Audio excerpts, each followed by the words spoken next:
Kampung Caringin yang berada di Labuan, Pandegalang, Banten terkenal dengan pesona laut yang sangat mempesona. Selain itu, tidak sedikit cerita rakyat Banten yang berhubungan dengan para tokoh ataupun ulama yang masyhur di wilayah Banten. Salah satunya adalah cerita tentang ulama karismatik yang gigih serta penuh dedikasi menyerahkan jiwa raganya untuk berjuang demi kepentingan umat. Kebanyakan orang memanggil beliau dengan sebutan Mama Asnawi.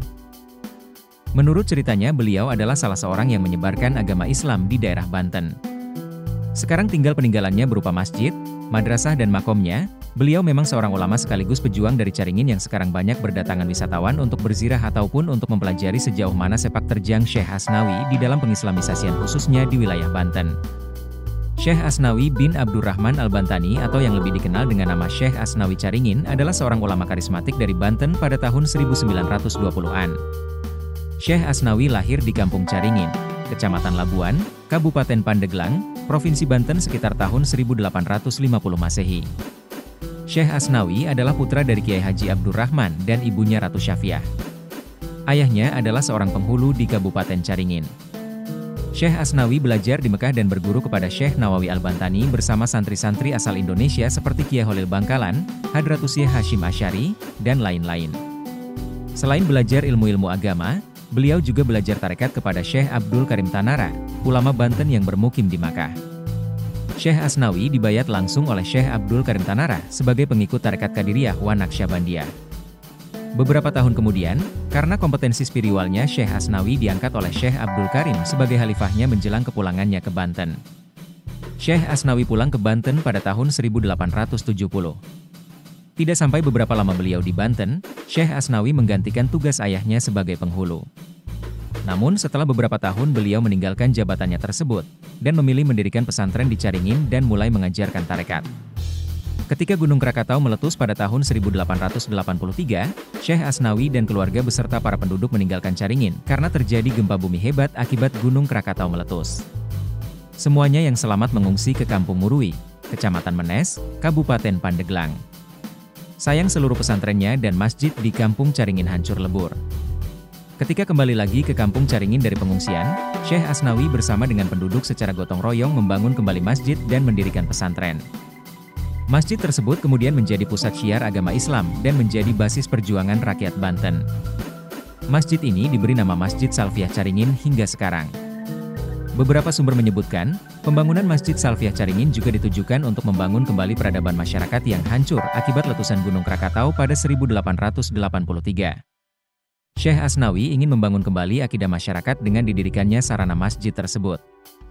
Sejak masjid berdiri, dakwah pun makin menggeliat. Tak hanya mengajarkan agama, Syekh Asnawi juga terkenal semangatnya yang menggebu dalam melawan penjajah. Ia mengobarkan semangat pemuda untuk melawan dan menentang kolonialisme Belanda. Apalagi, saat itu seluruh wilayah Banten berhasil dikuasai penjajah Belanda. Bahkan, tak hanya mengobarkan semangat kemerdekaan lewat lisan, tapi juga gerakan atau aksi. Syekh Asnawi yang tangguh dan konsisten, berhasil mengajak pemuda untuk melawan penjajah. Sebagai seorang tokoh tarekat yang paling berpengaruh dan disegani di Banten pada tahun 1920-an, Syekh Asnawi dituding Belanda sebagai tokoh spiritual pemberontak 1926. Meskipun beliau tidak terjun langsung memimpin para mujahidin di medan pertempuran, beliau disebut-sebut memberi restu, serta bekal wirid dan support moral kepada ratusan gerilyawan. Dua tokoh dan pemimpin aktivis pemberontakan ini adalah Kiai Haji Ahmad Khatib dan Haji Mukri. Mereka berdua adalah menantu dan murid tarekatnya. Semua anak-anak Syekh Asnawi juga turut terlibat aktif dalam pemberontakan itu. Beberapa hari sebelum pemberontakan ini meletus, Haji Mukri konon menemui Syekh Asnawi dan memohon doa dan bimbingan spiritualnya. Ratusan aktivis dan partisipan pemberontakan berasal dari Labuan, Menes, Petir, Serang, Cilegon, Pandeglang, Ciruas dan kesemuanya adalah pengikut tarekat yang mendapatkan baiat langsung dari Syekh Asnawi sendiri. Ada 99 orang dari Banten yang dibuang ke Bovendigul, Provinsi Papua Selatan karena terlibat aktif dalam pemberontakan 1926. Daftar ini dimuat dalam laporan Residen Banten, pada tanggal 29 Agustus 1927. Dari ke-99 ex digulis, 11 orang diantaranya adalah pengamal dan pengajar tarekat yang ijazahnya mereka terima dari Syekh Asnawi Caringin. Yang pertama dari 11 individu tersebut adalah Kiai Haji Ahmad Khatib.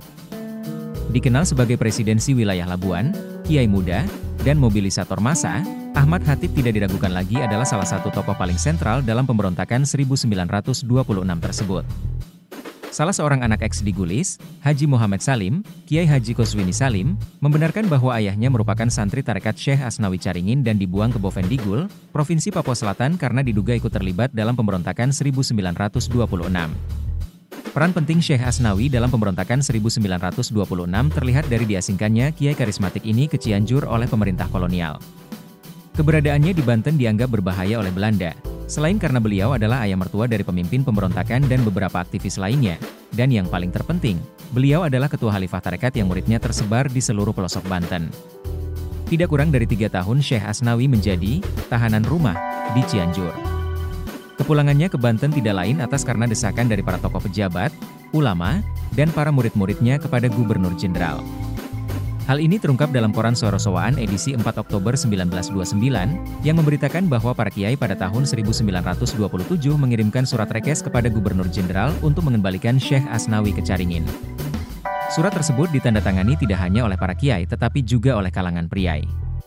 Sementara itu koran Suara Sowaan Ranggal 3 September 1929 memberitakan bahwa Syekh Asnawi Caringin menghadap Gubernur Jenderal Belanda untuk mengajukan permohonan diizinkan kembali ke Caringin dari tempat pengasingannya di Cianjur, karena Syekh Asnawi dirasa sudah tua dan sudah tidak akan lama lagi ajalnya tiba. Meskipun berada di pengasingan, pengaruh Syekh Asnawi tetap besar. Mengenai ini juga telah diberitakan oleh koran Suara Sowaan bahwa pengaruh Syekh Asnawi setelah 3 tahun berada di pengasingan tetap besar. Dan terdapat rumor di tengah masyarakat akan terjadinya pemberontakan baru di sana.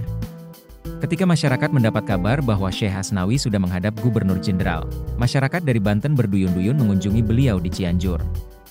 Seusai diasingkan, Syekh Asnawi kembali ke kampungnya di Caringin. Karena situasi yang lebih aman, beliau semakin giat mensyiarkan Islam. Ia pun mendirikan sebuah madrasah Masyarikul Anwar dan masjid di Caringin pada 1884. Masjid tersebut bernama Masjid Salfiah Caringin yang hingga kini masih tetap berdiri tegak. Beberapa sumber menyebutkan, pembangunan Masjid Caringin oleh Syekh juga ditujukan untuk membangun kembali peradaban masyarakat yang hancur akibat letusan Gunung Krakatau pada 1883.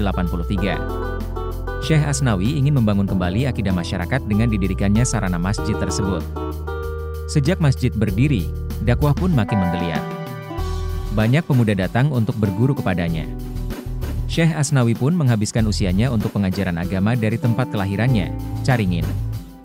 Setelah banyak kiprah yang ditorehkan bagi masyarakat, terutama masyarakat Banten, pada tahun 1937 Masehi, Syekh Asnawi wafat dan dimakamkan di sebelah barat Masjid Salfiah Caringin berjarak 350 meter, masjid ini yang beliau bangun. Ribuan orang dari berbagai daerah di Banten, Jawa Barat dan Jakarta dan dari berbagai kalangan berduyun-duyun datang ke Caringin untuk mengikuti prosesi pemakaman jenazah Kiai Ageng Caringin ini. Makamnya kini dikeramatkan dan ibarat magnet menarik kedatangan ribuan peziarah dari berbagai pelosok daerah di tanah air. Di samping pesantren Masyari Al-Anwar dan jaringan ribuan murid dan santri tarekat yang tersebar di seluruh Nusantara, Masjid Salfiah Caringin adalah bukti nyata kiprah dan amal bakti Syekh Asnawi terhadap masyarakat Banten. Hingga kini, makam beliau tak pernah sepi dari para peziarah, baik dari sekitar Banten maupun dari berbagai daerah di tanah air.